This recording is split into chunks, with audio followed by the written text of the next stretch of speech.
We are now live. Welcome, everybody, to Big Footy Tiger Cast Trade Week Show 2.0. Finally, something's starting to happen. Still not all of our trades over the line, but we're starting to see some motion. We're starting to see some ripple effects from other trades. And more importantly, we're starting to see just how ridiculous some of the opposition supporter bases are out there and how some of these things work. But EJ, welcome back, mate.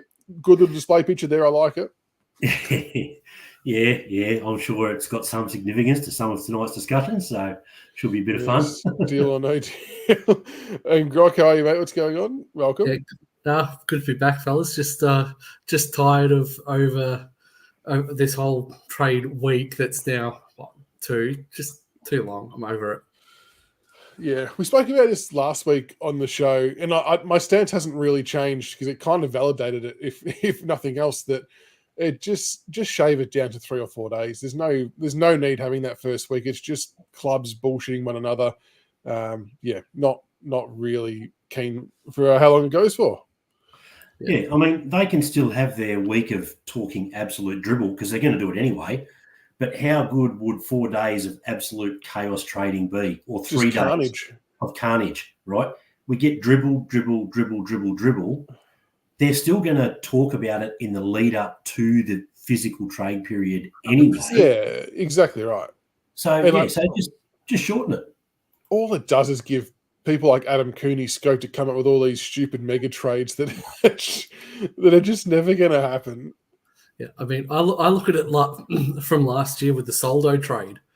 We haggled for Port for an extra pick up until the last day of the trade period and didn't even use it when it should have been one of the first deals done. It was 10 days saying we want an extra pick that we didn't even use. Like that's where the system is broken. That's right. We didn't use it. That's interesting. Cameron, you beg to differ on the topic, but I mean, I suppose these discussions are already being had behind closed doors. Like, it's not like the clubs haven't just all of a sudden gone, oh shit, he wants to change club, let's get together. Like, the clubs have known about this stuff for so far out that it just drags on and on. And there's honestly a small part of me, and I suppose the Wednesday deadline also confirms it, that's maybe AFL driven to drag it out for theatre. Like, on the last day, you can't see trades until 4 o'clock or something like that. It's like, why? Just get shit done. No, really? Yeah, I know. Theatre? What, you mean the fact that it's televised live on Fox? Yeah. Oh, look.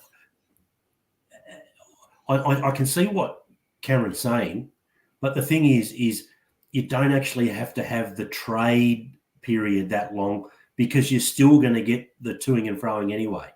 Yeah, like, allow the discussions to be open. Once the grand final's done, talks can then commence, and then have all your lead up until X week, and then that's all, you sign them all off. I'm of the opinion, as soon as a player nominates clubs, that's when discussions should be able to be opened. Yeah, and that's why I really like, and I think I've said this before, that's why I really like how Neil Bullen, Melbourne and Adelaide went about that move. It was very open, very transparent. He still played the last couple of games. There was no bullshit going on, and then they just got the deal done, and away they went. It was very, very professional from all parts involved. But anyway, before we get into the trade talk stuff, firstly, I think we need to acknowledge and give a big congratulations to Noah Bolter, who has signed on for 7 years, which is very, very good news, much to Kane Corn's disgust. Although if he was wearing a Port jumper, he'd be given thumbs up and pats on the back. So, Noah Bolter, we are very, very glad to have you on board. We still don't know if it's a forward version of Noah Bolter or a defense version of Noah Bolter, but I'm glad he's with us nonetheless. Yeah, I agree. And for Kane Corns to come out and say, it's too long, they should have waited until the end of next year for him to be a free agent, get pick 2. One, there's no guarantee that pick 2 is going to be any good. We know what we've got with Noah Bolter. And 2, if Bolter leaves us, we're screwed down back anyway. Like, we need him. He's our biggest pillar down back right now. So and the other thing is, with the herbs and spices from the AFL, who knows if we get pick 2 anyway? Absolutely. So I think Corns has just looked at the deal and gone, okay, yeah, they probably could have got pick 2 for him next year. But I don't think he's actually looked at our list profile right now. Bolter is one of the players that we could not afford to lose for virtually nothing. And I know there's a few people who are maybe a little bit iffy on 7-year deals. As weird as this sounds, I kind of feel like 7 is now the new 5. Like just with the increase in salary cap and stuff like that, it's happening more and more. I don't think it's too offensive of someone of his age. The obvious risk involved is the injury front for any player, not just Bolter, but I'm sure there would be provisions built into contracts like that where clubs don't get stiffed too badly. But I for one, am pumped to have him locked in because, yeah, he's the future of the club, and he's one of those players you can sort of help build a segment of the ground around. And look, I know the debate about forward and back will go on for years and years, but I'm still not sold. I know we've seen him do good stuff in defence, EJ, but my thinking is we also haven't seen him play in a fully functioning team in the forward line either. So we maybe don't actually know the potential there. Like he has shown glimpses when we've been half rat power. Maybe, I don't know. We need 2 of him. That's the answer, but we can't do that. Just leave him down back, please. Just leave him down back. I'm in a good mood. I reckon he's a head. Look, the only reason he looks half decent up forward is because he's so athletic. He's a headless chook up forward. You know, he gets by on freakish ability. He doesn't. It's better when he's being led to the ball. And then at the last minute, he can make his decision and intercept and do this, do that. And he's big enough body that he's, matched up really well on guys as big as Hawkins, but can run off guys like McKay. You just leave him down back, please. Please. Yeah. Adam, I implore you, Adam. I think if anyone goes forward, I think it's probably Gibcus coming back from his injuries. I think that's probably the best bet to get him back into senior football. But I agree with some of the comments in chat about the 7-year deal. One, as someone said, it gives us more bargaining power, similar to Rioli and Bolton, if he were to request a trade. And it starves off the Tassie years when they come in and start wanting, these players. It's long-term planning. If he wants to leave, okay, yeah, he can go in a couple of years, but you're going to pay for him. Yeah, did you know that, Grob? Did you know that if you're in contract, that you can actually ask for a higher price for a player? Contracts are worth nothing these days. Who would have thought? Okay, well, on to the trade stuff. We'll talk about the trade that we have actually executed first. We received Brisbane's first-round pick, currently pick number 20, and Brisbane received from us pick 32, 42, and picks 43 and 45. And look, I know, oddly, I find anyway, that this really split and divided a lot of Richmond people. Some saying we gave up far too much, some saying comfortable with it. I'm personally comfortable with it because I feel like pick number 20, there was a few active bids from other clubs in there to try and get that pick. Lions obviously need the points. So the point value side of things doesn't actually matter to us. So whether we've given them an extra 700 points, to me, is completely irrelevant because we just wanted to pick number 20. They needed the points for their bids. But I'm okay because I don't think we're going to use that pick 43 and 45 will end up being somewhere in the 50s by the time it's all said and done. And after we've rolled out pick 1, 6, 10, 11, whatever else we're going to get, I don't think we're going to be too phased about not having 43 and 45 personally. Yeah, 100%. I think people are looking at the picks that we had that we traded out rather than looking at the picks that we're going to be trading in with Bolton and Rioli and everything. And once that happens, those picks in the mid and late 30s to 40s, we were never going to use. So we may as well get in a pick that we would actually use where there's still some decent talent around rather than, those late picks that another club could use. Like I'm perfectly fine with it. I suppose, EJ, some people's argument was that maybe with, say, 43 and 45 as an example, could they have been used to facilitate other trades during the week as the week wore on? Yeah, maybe. But, what's more important, the other trades early, later on, or a pick in the first round? We're getting as many as we can early. If we burn later picks to do it, that's fine. These pick swaps where people pay overs to move up the draft board and help out teams that want points for academy picks, they pay overs every year. It always happens. I don't know why we're upset about it. Was it maybe a little bit too much? Maybe, but that goes back to what you said, is there were multiple clubs interested in the pick, so we had to give a little bit extra to get the pick. And I'm cool with it. I reckon it's a great move. Yeah, and I think to Grok's point, once we see all the final picks we get slotted in front of those numbers, it won't look as bad as what it looks now. Like, it looks bad now because there's a huge gap between, our first round and then the next picks. But once we slot in all these other in between ones, it'll look fine and balance itself out. And that's why the club hasn't announced any signings or delistings yet, because they're waiting to see how many picks we actually take to the draft before they announce how many players that they're going to chop. Yeah, there's still a few.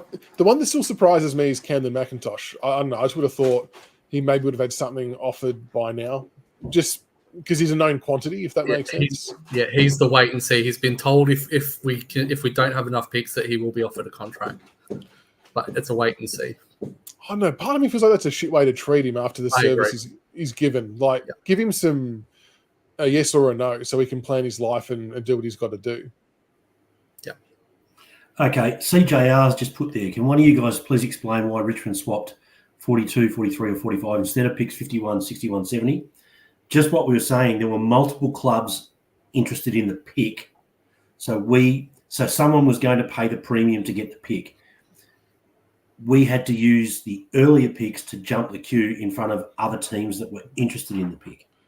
Yeah. Yeah, and I feel like I personally don't think pick 20 will be in our hands by the time the trade period's done. I think this is at a higher power play than just us using pick 20. I reckon it's going to be bundled up somewhere along the line, or maybe that's what the hope was. But yeah, unfortunately, when there's quite a few other clubs lining up to get it and they're offering pretty good picks, you got to one up them, don't you? It's because of the Ashcroft bid. If he's bid in the top three, which you probably will be, I reckon North are probably a chance to bid on him at pick 2. Without those picks, if it had been another club, they wouldn't have had enough points. They probably would have gone into deficit next year. And I believe they've got an academy or something again next year as well, or a father-son or something. So that there's no way in hell that they would have taken any deal that put them into a deficit point advantage next year where they lose their first rounder. So they would have gone to all the clubs and said, okay, who can give us the most points? And it was us. And that's all they cared about was points. And we just cared about getting a better pick. Okay, so on to the other picks or the other players, picks, trades, the whole schmozzle that's going on. We'll start with the Baker one first. Now, I'm banking on we've got some WA viewer spikes tonight because there's been a lot of interactions on the Twitter, on the X, whatever you want to call it. For those who've been on socials, and I'm happy to be said I've got Richmond goggles on for this, but I really think West Coast supporters are very much underselling the impact Liam Baker could have on their football club. When they're sort of listing players and they're putting him dead last as not important, not relevant, I think they've got that bang wrong. But anyway, what West Coast Eagle supporters are complaining about is that we shouldn't be asking for a first rounder and he's not worth it. It's like, whoa. We didn't ask for the first rounder. Your club initiated that with Baker as part of the bargaining with him to get him across the line, that we will give Richmond a first round and look after them accordingly if you pick us as your club. Yes, okay, no worries, says Baker. So now that's on you guys to find the first round. That's not us asking for it. You offered it as part of your bargaining to get him across the line, which is fair enough. So, yeah, I think the ball's in your court with that one, West Coast. And the bottom line is West Coast is still actively chasing the first round pick. So any West Coast fans out there, if you don't think your club agreed to a first round pick, have an actual look at what they're trying to do. They're trying to still get a first round pick in. So that to me suggests they did do that. Otherwise, they would not be trying to actively source a pick to facilitate the trade. Patrick Miller's there. I'm in WA. They don't want him unless a second rounder. Well, Fremantle have offered all 3 first-round picks for the package of both. So that puts the pressure back on the West Coast, whether they like it or not. And this is what I mean by I think West Coast supporters are selling him short, pardon the pun, because it's their supporters that don't want him for a first rounder. They want a second rounder. But what I find interesting... I wish it was short instead of Baker. Yeah. What I find interesting, though, Grok, is maybe what West Coast fans are forgetting is they've actually got 2 people who were former Richmond employees who were very close to Baker in their ranks now, one being their head coach who also coached him with us, who have very, very good knowledge of Liam Baker and what his values and what his worth to the club is, and they deem it as a first-round pick. So I dare say they should maybe lean on the people at their own club with the expertise and the inside knowledge of Baker and roll with it.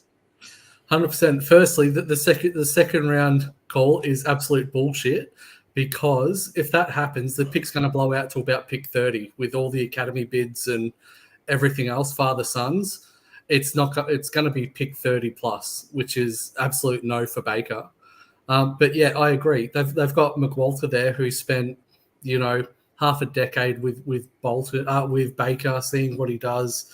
You've got Matt Clark there, who was there with him, recruited him over.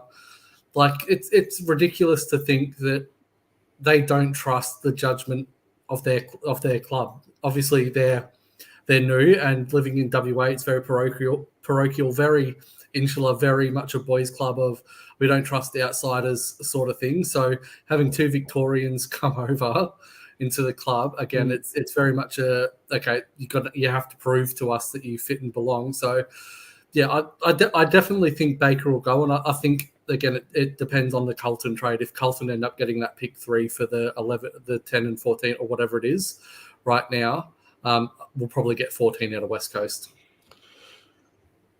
And what about you, EJ? Do you think the deal for Baker will get done to West Coast or to Fremantle? And are Fremantle just playing funny buggers to make West Coast pay up more, to make themselves look like the good guy for the Bolton deal? No, they've always had interest in both of them. Genuine interest, yeah. Yeah. I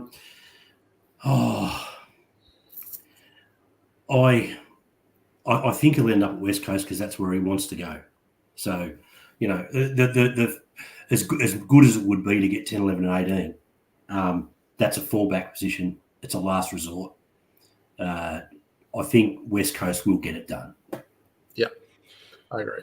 Now, Nathan, we actually were asking ourselves this exact same question off air before we started.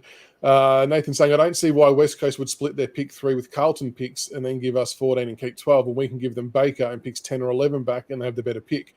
We said exactly that off air before we jumped on. So I think it was EJ that mentioned it, that even in that scenario, we've still got the better hand for West Coast.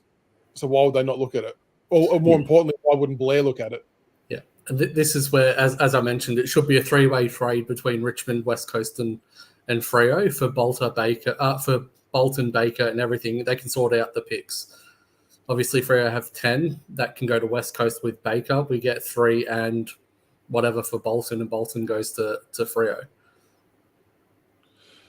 Yeah, it's a little bit to play out in that one. I think the deal will get done. I don't think we will end up with any of these players back at our club. I wouldn't mind having some of them back, but I do think they'll ultimately all get done. I mean, they've all said that they'll stay if a suitable trade can't be found. But at the same time, how hard are we pushing to get what we want and not considering their interests either? It's like there's got to be a bit of a fine line between that. Yeah. No, I think there does have to be a fine line. But you know what? Because of the way they've handled it and the way we've handled it, I think they'd be welcomed back with open arms if it did come to that. And that's the beauty of them not holding us to ransom while being in contract like some other players have done in the past. I think we've been very fortunate that I suppose it's probably on the back of the success we've had. They felt a bit more obliged to make sure we get looked after because we, got them the success that they wanted. Yeah. Yeah. And I mean, if you look at Richmond's trading history over the last 8 years, we've been very kind to other clubs and to our players. Butler went for a pick in the 50s or 60s. Stengel went for pick 68. Players have gone really cheap. So I don't know why all of a sudden people are upset that we're standing firm on 2 players who are contracted. It actually boggles the mind that they can sit there and have a crack at Richmond, who have been really good. And back to that point swap before, yes, we probably paid a bit much. We probably paid more than what other clubs do. But also what it does is that strengthens the relationship between Brisbane and Richmond. You get a reputation for being a good club to deal with. And we have the reputation. And West Coast, and with the Baker thing, it's that one is actually all pretty good. It's all pretty amicable. There's no dramas there. We don't have the reputation of Essendon / Dodoro. We don't have the reputation of Geelong of being utter bastards. We've got a good reputation, so that's why I'm confident that everything will get done. And what I find as equally amusing is that if it was the other way around, if they were the ones losing contracted players, they'd all be screaming bloody murder that they hold hold clubs to ransom and get the best pick possible, which is all we're doing as well. Everyone just wants what's best for their own club. Yeah, I mean, you look at, we lost Baker, we lost Butler and everything for cheap picks, but the difference is Butler and the other players, Markov, whoever who have left, they're all fringe players. They probably were best 25, maybe best 30. Yep. Baker, Bolton, and Rioli, they're in the top 12, if not top 10 at the club, all three of them.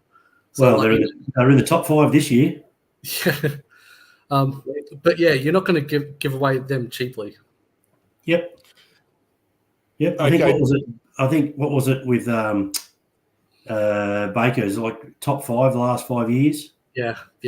Bolton's one of only 3 players that's had 400 disposals and kicked 40 goals in the season, and one of only 3 players that's had 500 and kicked 30. The other one being Isaac Heaney and whatever.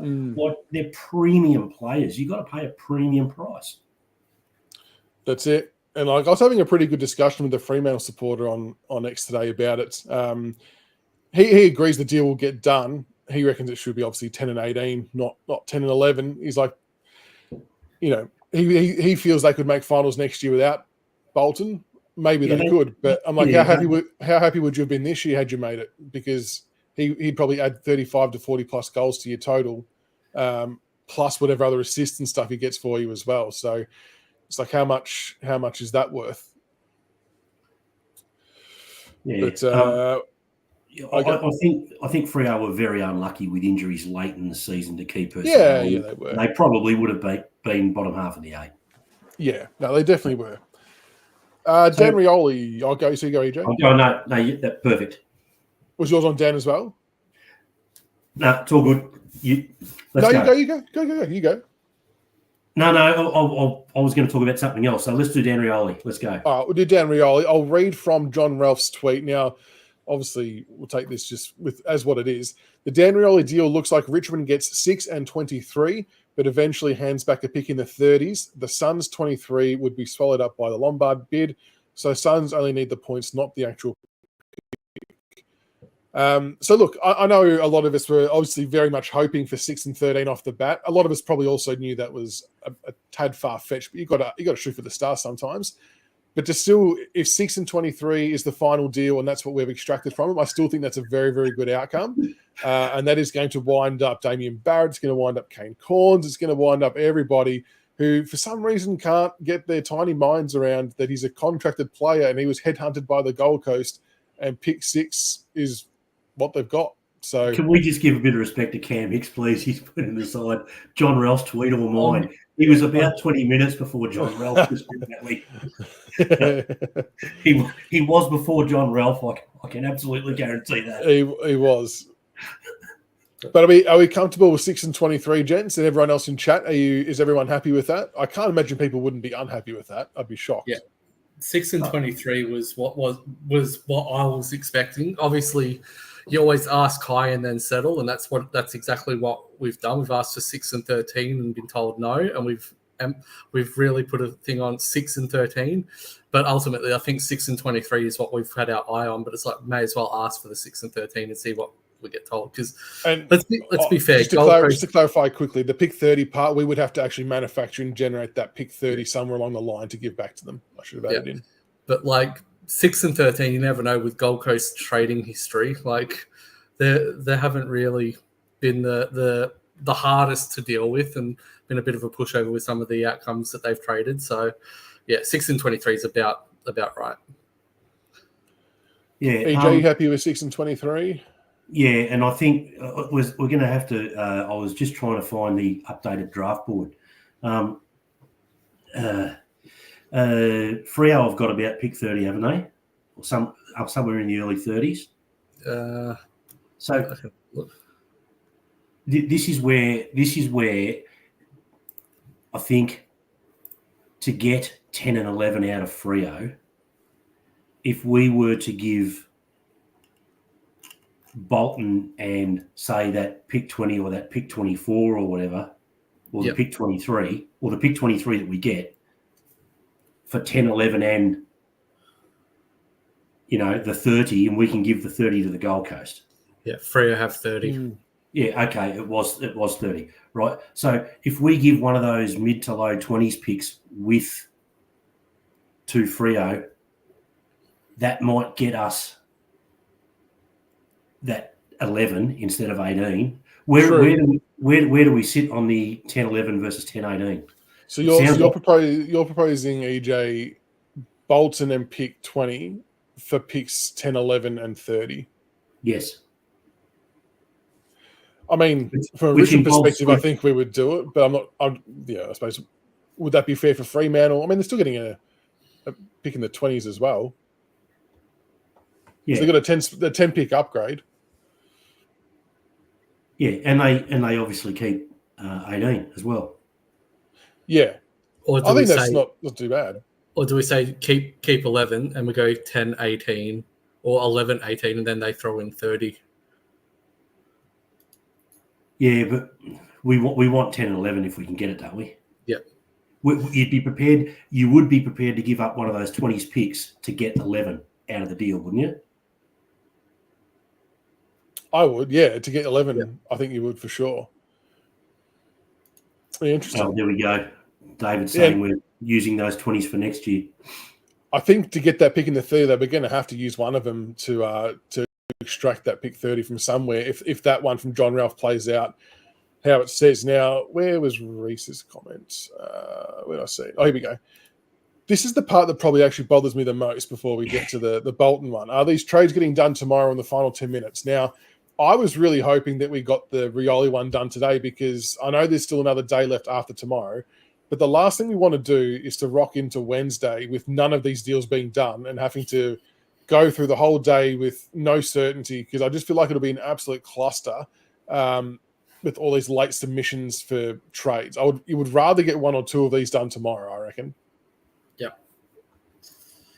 Has anyone got any intel or vibe about is something going to get done tomorrow? Surely the Rioli one drops first. I thought the Rioli one... I heard from two separate people that the 6 and 23 was a go before John Ralph released it, and one of them said, one of them said it's going to be later, and one of them said it might happen today. So hopefully Rioli's tomorrow. It would be good if Rioli was tomorrow. Yeah, but if Gold Coast are wanting a pick back in the 30s, we still need to deal with another club to get that back. So I think that's what's holding it up. There's a few deals in the pipeline where clubs are sort of holding out, like the Carlton West Coast trade, if that's even real, with the pick 14, which if that's the case, that's going to be involved in the Baker deal, which could potentially unlock, a few others knowing where picks are landing. So again, it's not just us, but it's others that need to deal for us to know exactly where picks land with clubs before they pay the big guns, I think. So wheeling back to the Bolton deal, Ralphie has reported that we're still digging our heels in on 10 and 11, and Freo was still pretty steadfast on 10 and 18. And maybe a third party has to come in. Maybe getting all these other... I think some of the theories are that by us getting all these other early draft picks, we can say, well, we've got a heap of early draft picks. We don't necessarily need yours. So if you're not going to offer it up, sorry, we'll just move on. But I don't think we'll take that stance personally. I think we will push to get the deal done. But if push comes to shove, everybody in chat and EJ and Grok, is 10 and 18 acceptable for Bolton? I'm probably a bit more reluctant on that one than I am the Rioli one. I think it's interesting because on pure talent and output and ability to break a game open, 10 and 11 is more than fair for Bolton. But Bolton's consistency and his ability to go missing, that's where the gulf between Bolton, given that he's halfway through his career now, the gap between... Sorry, I nearly threw up in my mouth. Greg just said, if we get 10, 11, should we trade it for 7? Absolutely not. No. 10 and 11 together is worth roughly the same as pick 2. There's no way. Blair should be fired on the spot if he swaps 10 and 11 for 7. That's no way. Yeah. I think that Bolton's inconsistency is what's costing him from giving us 10 and 11, because the gap between his best and his worst is massive. And if you're giving up 2 first-rounders, especially mid-first rounders for him, clubs are going to want a little bit of insurance, which is probably why Freo will be wanting a pick back if they give us 10 and 11. Yeah, that will be interesting to see how that plays out. Now, the other thing that happens that doesn't directly involve us, but it impacts us, is Carlton making a play to get pick 3 from West Coast, which could throw a bit of a spanner in the works with our selection process. Because I think we were maybe hoping to try and get that, although I keep reading these different reports that we might try and get pick 2 from the Kangaroos, but I'm not really sure how that works. But Cal Twomey went with Carlton still coming hard for West Coast pick 3 using picks 12 and 14, with pick 14 being proposed to be sent on to Richmond for Liam Baker. Now, like we sort of discussed before, that we would probably still have the better currency to get pick 3 if that's what West Coast wanted to do. But that part aside, how do we feel about Carlton trying to obtain pick 3, and are we worried that it's going to implicate who we're trying to select at all? As I posted in the chat just before we went live, Carlton are trying to get in because there's a chance that one of Layla or Foss end up at 3, and Carlton really want one or the other. From what I'm hearing, pick 2 for North is looking like Langford or Taru. So yeah, I know North are really bullish on him, and they don't really want to give him up. So Carlton are trying to get in for 3 as they want O'Sullivan. If the news are that we're taking Layla at 1, which I'm hearing that's looking more and more likely. Yeah, they want to get in ahead so they can take Foss. Is it moving to Lawler at 1 because we don't have pick 3? I think it's because we see Layla as the dynamic that we're missing, especially having Dusty retire and Bolton leaving. Is we need that X factor type midfielder who can go forward and hit the scoreboard, because that's the type of player that we're losing now, especially with Bolton going, Dusty retiring. I think we're settling on that because he gives us the midfield that we have a different dynamic right now. And he's got that sort of breakaway, the strength and the ability in clearances. So Layla is the one that we identify as probably got the most upside and potential damage long term. So are you saying that our draft priorities change? Because it's, I suppose, for one period of time it was Jagger Smith, and then it's changed to Foss for quite some time. Are we now saying that Layla's now the one? And if that happens, is there going to be deep regret we didn't take Foss? I'm hearing that Layla has edged in front of us for pick 1. There was a name that you brought up for North. He's come from the clouds as far as being in conversation for the top 5. Yeah, the Viking. That's come out of, like, he's one of my favorites in the draft. Like, if we could get him, I would love it. But he's athletically very similar profile athletically to Bolter. He's nowhere near as tall and doesn't have the kicking that Bolter does. But yeah, just some of the things that he can do, like athletically, he's a freak. He can play midfield, can play as a backman, like he's a gun.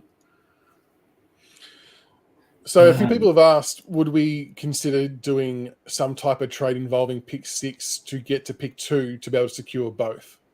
Like, are Foz and Layla that vital to a rebuild, for example, that it would be worth trying to do that? Yeah, I definitely would. With Layla getting that high impact type player, and with Foss you're getting that consistent, 20, 25 disposals, clean, can hit the scoreboard, but he's not going to break a game apart like what a Layla could do. I definitely think they're the two that will complement. Yeah, as Reece said, they're the next Koch and Dusty sort of pairing. They complement each other very, very well. What are your thoughts, EJ? What do you think? I'm on the other page on the draft calculator trying to work out how we get pick 2. For me, that talk kind of just popped up randomly today. So I'm not even sure. Are North Melbourne willing to entertain offers for pick 2? Like, I'm not kind of sure where they're at. Is that that could potentially be why we're insisting on 10 and 11 to bundle it up to give? Yeah, for 2, because I know North Melbourne we're also keen on Luke Trainer, who has slipped down the boards as well because of his concussion history. I know that they were really high on him until that came out. So Trainer's probably going to be there at 10, and 11, you're looking at someone. Again, it could be someone like a Taj Houghton or something who will help them as well. So 10 and 11, I definitely think North would do for 2. Right. So, well, you reckon they do 10 and 11 for 2? I reckon they probably would. David, can you elaborate on that, David? He reckons we will get North's number 2 before trade nights. I'm keen to hear more here, David, and keen to hear more. Okay, so I've just been jumping onto the calculator. So 10 and 11 is worth pick 2. 6 and 11 is worth pick 1. Okay. Right? Now we are 6 and 14 works, but we don't have 14 at the moment. 6 and 14 works as well. But so there are a few machinations.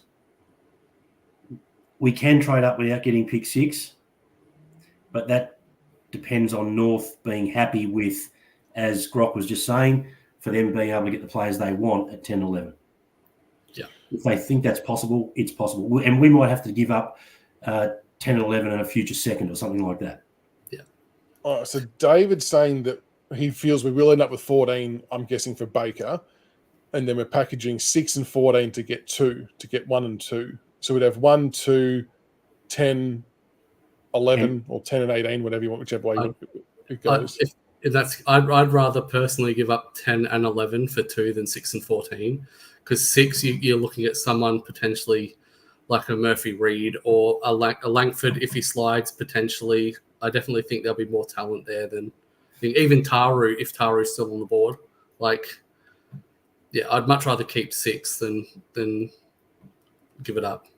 1, 2, and 3 would be the dream, Ash, wouldn't it? Jesus, imagine that and the melts that would create. My goodness. Right, so say we get 14 for Baker, right?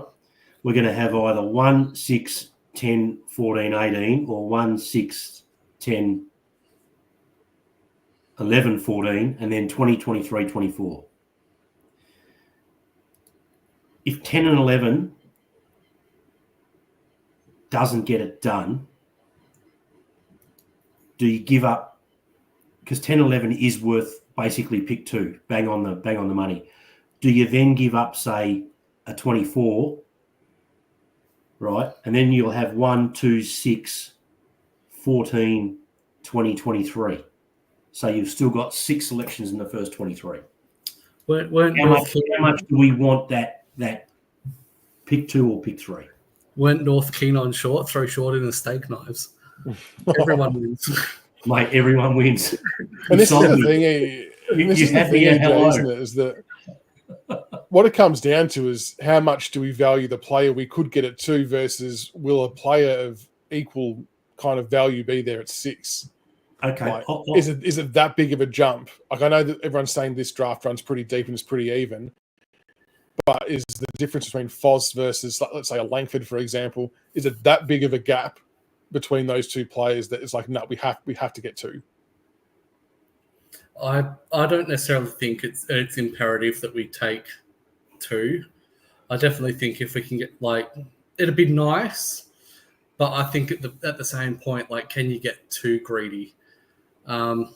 So yeah, no matter what, a player at 6, whether it be someone like Armstrong, Murphy Reed, Langford if he slides, which I highly doubt, I definitely think we're going to get value out of that anyway. And you never know. Herald Sun put out their rankings and suggested that Foss could slip until 7, which is fanciful thinking, as I don't think he gets past pick 3 if Carlton get it. But again, there's definitely going to be some decent people there at 6.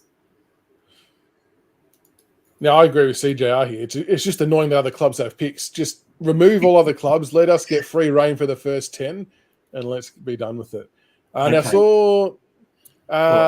to address this one, TRN, the Dusty stuff's not happening. I don't know who or what anyone would still be running with it for. Clearly not happening. He said he's happily retired at the best and fairest.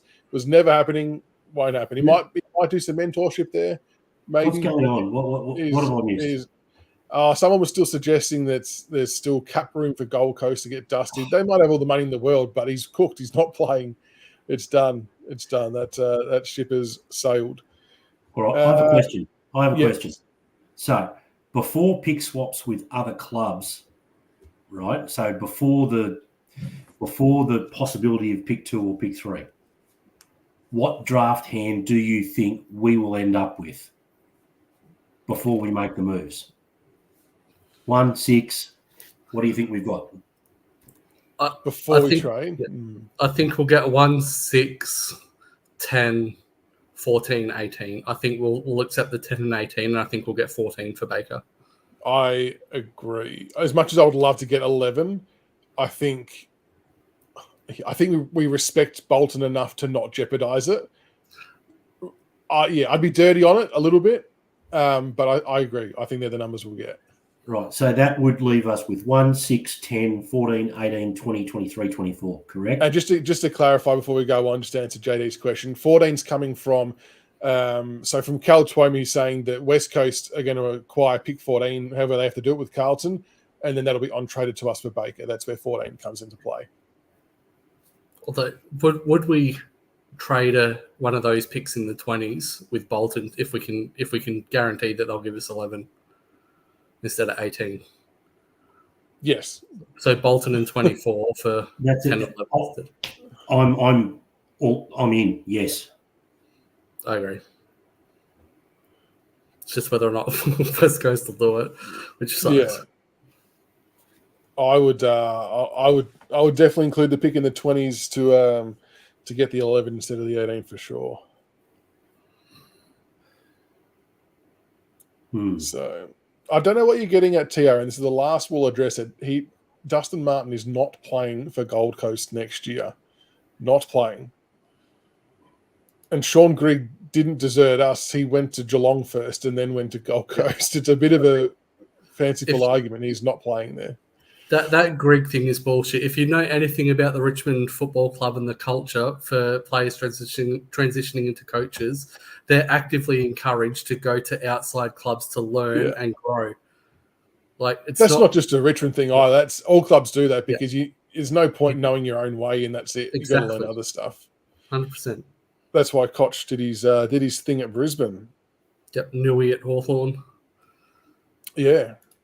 136. I wouldn't mind that. 136, 11, 20. But where's 18 in that? If we're getting 11.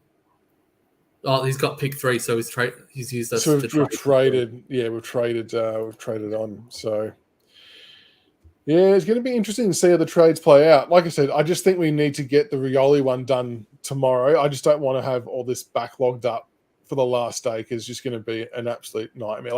I think you need 1 or 2 of these to drop to be able to unlock other things. And because everyone's kind of chasing, especially for the pick 2 and 3, for example, we're not going to be the only club chasing those picks. So West Coast and Kangaroos are going to have to be entertaining phone calls from God knows how many other clubs. You don't want that to all try to happen on the one day, I wouldn't have thought, if you're one of the clubs trying to get it. So hopefully we can get something done tomorrow. But yeah, it sounds like 6 and 23 is hopefully in the books for Rioli, which I think is a good outcome. Jones racing. 1, 2, 3, 4, 5, 6. Yeah, we'll take him. That would be the dream. That would be very good. Now, will there be much work on getting future? I don't know what next year's draft crop is like. Obviously, there's been this year's draft is quite hyped up. But will there be much in the way of moving other picks to try and get future first? Because that's typically what happens on draft night, I suppose, is the live trading of picks is clubs scrambling to get into this year's first round and giving you future first round stuff. Realistically, I don't think we'll do much looking at future picks. Obviously, we know where our list is at, and looking at it, we're likely to get pick 1 again, which, I mean, that's really all you need. If we take 7 picks this year and we take 2 or 3 next year, that's 10 picks in 2 years. That's literally 30% of a whole list refreshed in 2 years. I don't think we necessarily need to go for more picks. I think if it goes to that, we'll look at players next year to trade out or who may want out as well. This is a good question, CJ. And I have heard I haven't paid attention last year because we weren't doing too much. But is the last part of the trade stuff on TV? Is it? It's on Fox. From what, like, as on Wednesday? From what time? Do you know what time? I wouldn't guess to know for the last. Jeez, it's all about the theatrics. We've got the bloody trade on. We've got people faxing things across and stuff like that. People running down the hallway with bits of paper, waving them.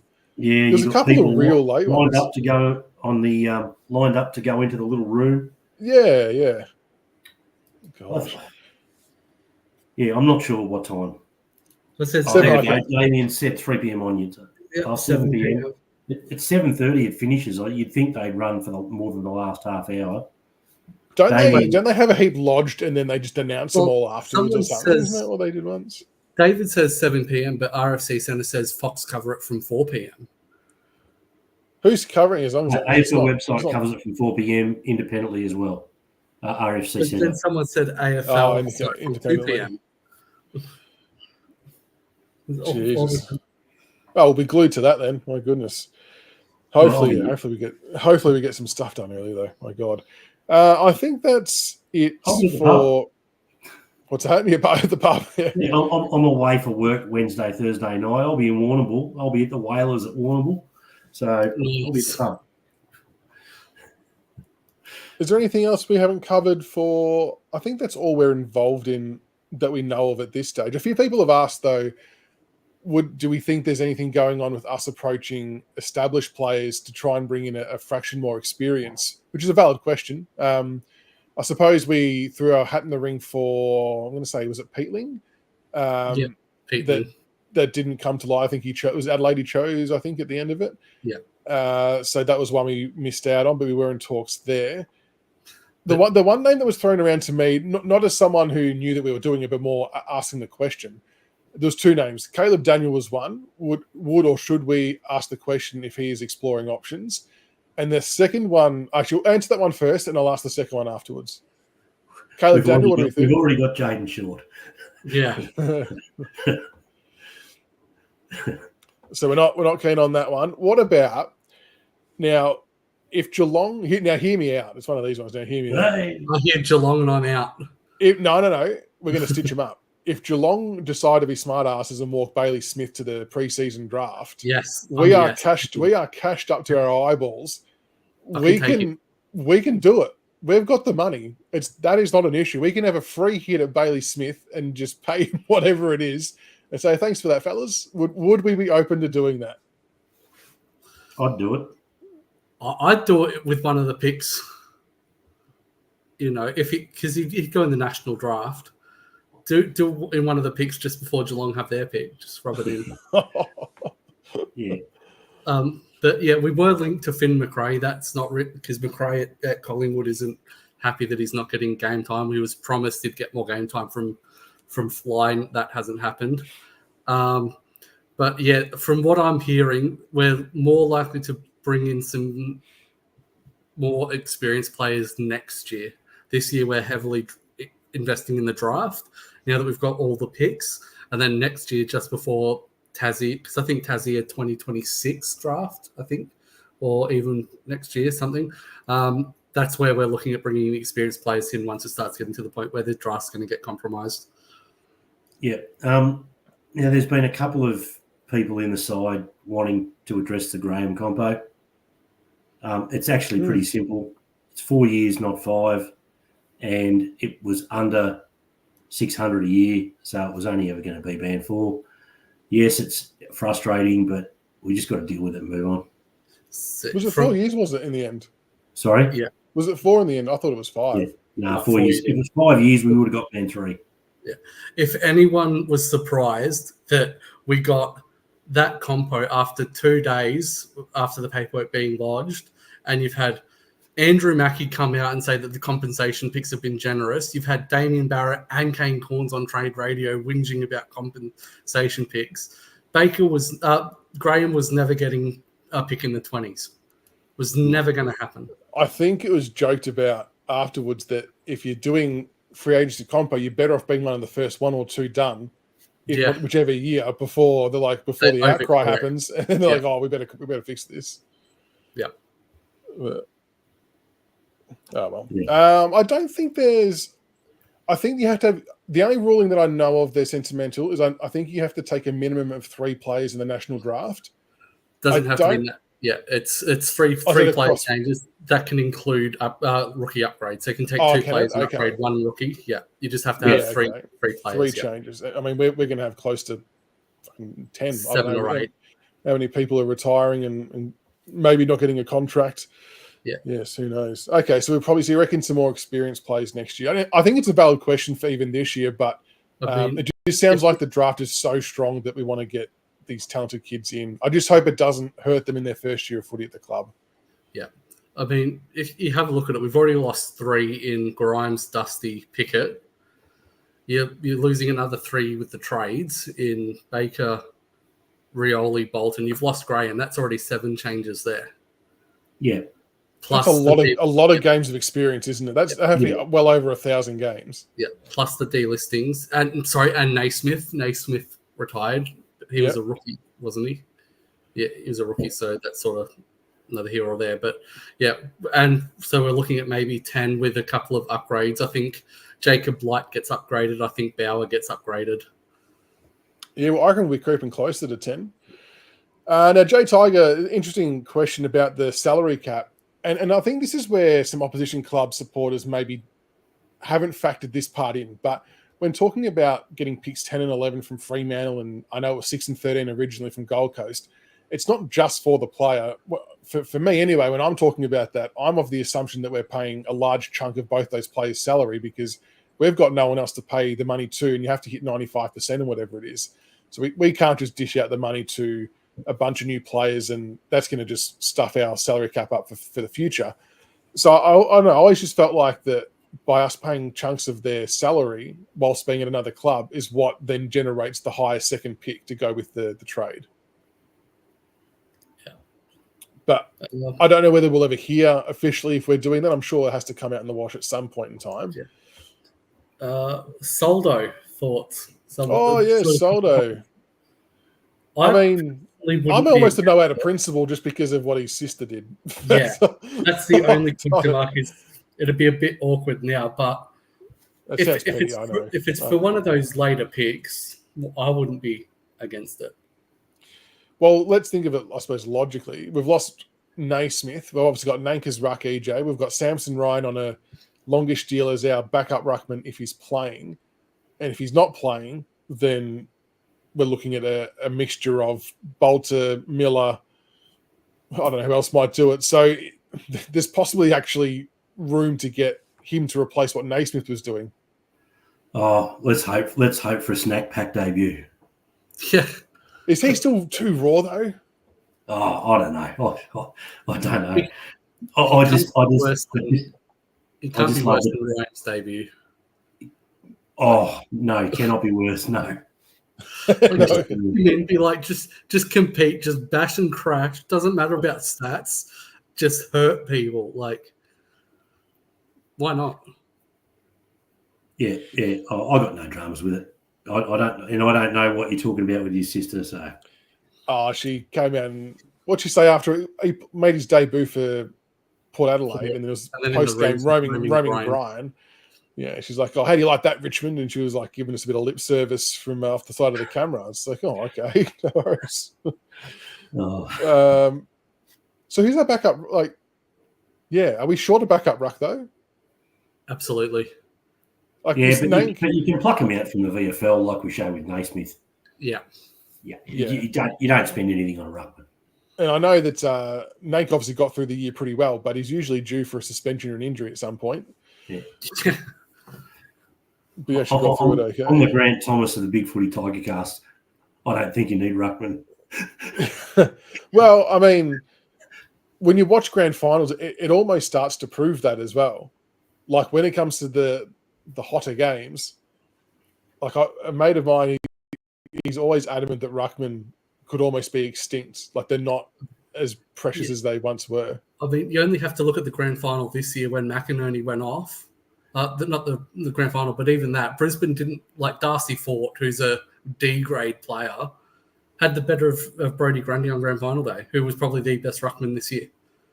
Like, it just goes to show, like, rucks aren't the be all and end all. No, you just got to be competitive. You've got to be physically competitive and take your position and take your marks down the line and drop back in defence. That's what you've got to be able to do. Yeah, look, if you've got a good one, fantastic, and hold on to them, but don't overpay for a ruckman. Don't sell the farm, and we didn't for Nank. We didn't, so that was good. I mean, you have a look at us. We won 3 flags with probably a B grade ruckman. Nank, for his faults, he's a competitive beast, but he's not a great ruckman. He's great around the ground in his follow-up work, but in terms of ruck work, he's gotten better at it over the past couple of years. But the rule changes have helped him. Yeah. Because there's less jumping. The rule changes have helped him because it's just a wrestle. Yeah, he's actually he's a very strong man. Last couple of questions we'll take from Mark. Do we think we'll see a captaincy change? We spoke about this briefly last week. I think the only sort of candidates putting their hand up, if we were to see one, feel like Taranto and or Broad. Taranto, Flossie, Broad would be the 3.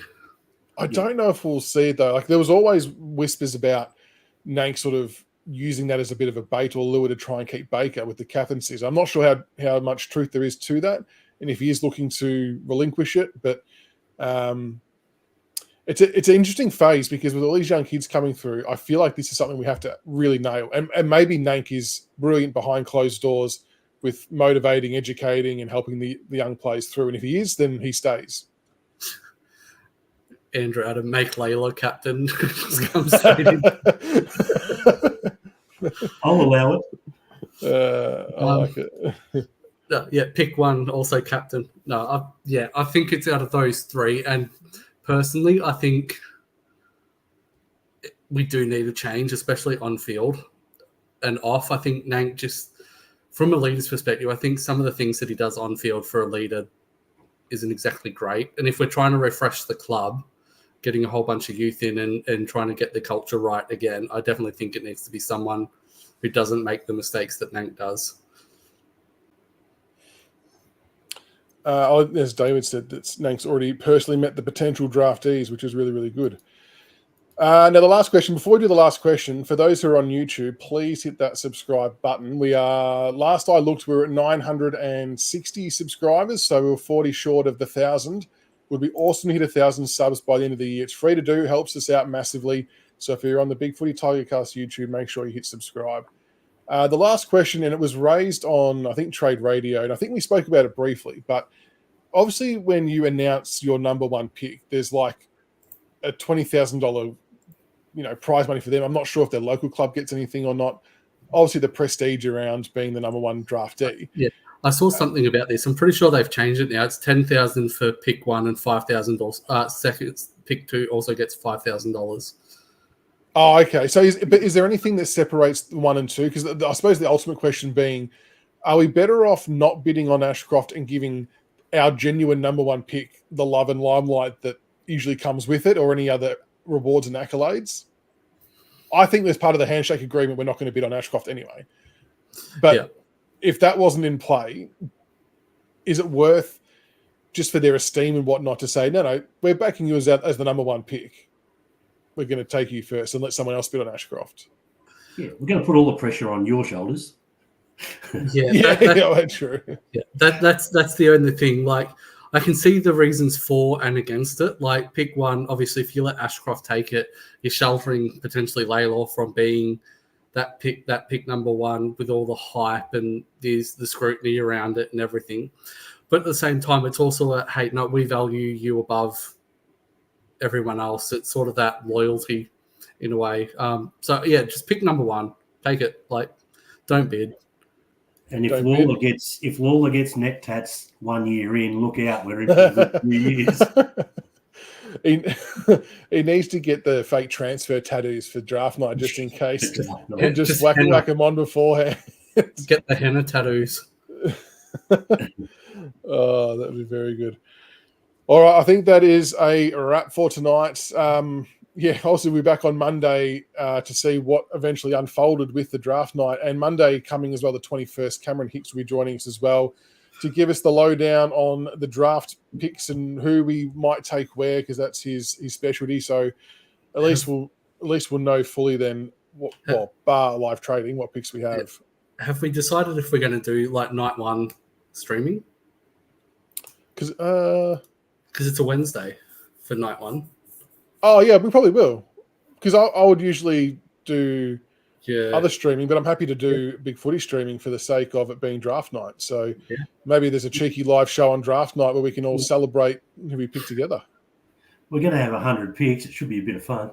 Yeah, I know. Compared to last year, we waited to night 2 and didn't even see it on the screen. What an anticlimactic night that was. So yeah, we'll do that. A live call of the Doozy Parade. I like that. So we'll do that on Wednesday. So yeah, Monday night will be show as normal with Cameron to talk about the draft picks. We'll do like a phantom draft. He'll give us the sliders, the bolters, all that kind of stuff based on his notes. And then, we'll do Wednesday night as well whenever the draft is. What night's the draft? It's Wednesday. Is it November? It's November. I think it's the 20th, I think. All right, so we'll make sure we put that down somewhere too. And Tiggs is going well. So basically with Tiggs, he is pretty much said that this end of season / going into off season couldn't come quick enough for him because he was just like, he didn't even watch the grand final. Like he's really sort of struggling to watch and do all those types of things. So for him, it's about his recovery and getting himself right. He really wants to get himself set and back to normal functionality for next year. And I say that for just in terms of his normal life and for the show as well. So he's keen to come back whenever he's fit and healthy and ready to. He knows the doors. He gets the link every night as well. We're on. So if he ever feels like jumping on, he's always more than welcome. But he will most likely not come back on till next year just while he focuses on getting himself right first and foremost, which we understand. But I've always said to him, if he's got any tidbits he wants us to share, whether it's his thoughts on something or doesn't have to be mail, it can be his thoughts on anything. We're happy to read it out for him. So we will we'll see him when we see him, but make sure you show him some love on Twitter and stuff as well if you see him post.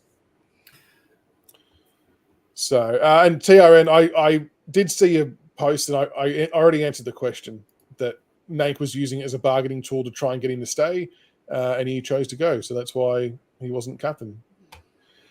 But anyway, he's persistent.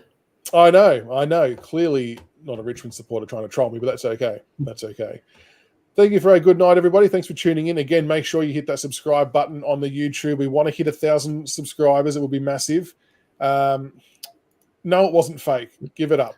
Yeah, like just on that, as Tiggs has said before, just because the mail at the doesn't mean the mail at the time was wrong when it turns out that it didn't end up that way. I heard the same thing, that Nank was bargaining for Baker using the captaincy, and a lot of people will say that they wanted Baker as captain if Nank handed it over. But unfortunately, I think the lure of McWalter being at West Coast has been pulled, and Baker wants to go home. I think that's all that needs to be said. Just because it doesn't turn out that way doesn't mean it was wrong at the time. Both things can be correct. Agree, RC, agree. All right, that is a wrap. We'll be back Monday night, and we will finally know what the hell transpired for trade week. So fingers crossed we get some stuff done tomorrow. I assume I will see all of you on Twitter at some stage, arguing with each other, arguing with other teams. It'll be on for young and old. It'll be good fun. But thank you, EJ and Grok, for joining tonight. Much appreciated. And we will see you on Monday night with Cameron for, what will hopefully be our draft haul. We're going to see Cameron next Monday night. No, we're not seeing him. He's going to be faceless. Like Kenny from South Park. He'll put a big hoodie on and just have a small gap. So have a good night, guys. He needs to just come on but have a Blair mask on. When your kid goes to school and you do the little face mask, the cutout face mask, just get the Blair Hartley mask on. No, forget Blair. Francis Jackson. He was Francis Jackson. Jesus. That would be a doozy. All right, good night. Have a good night, everybody. I'll see you all on Monday night. Catch you later.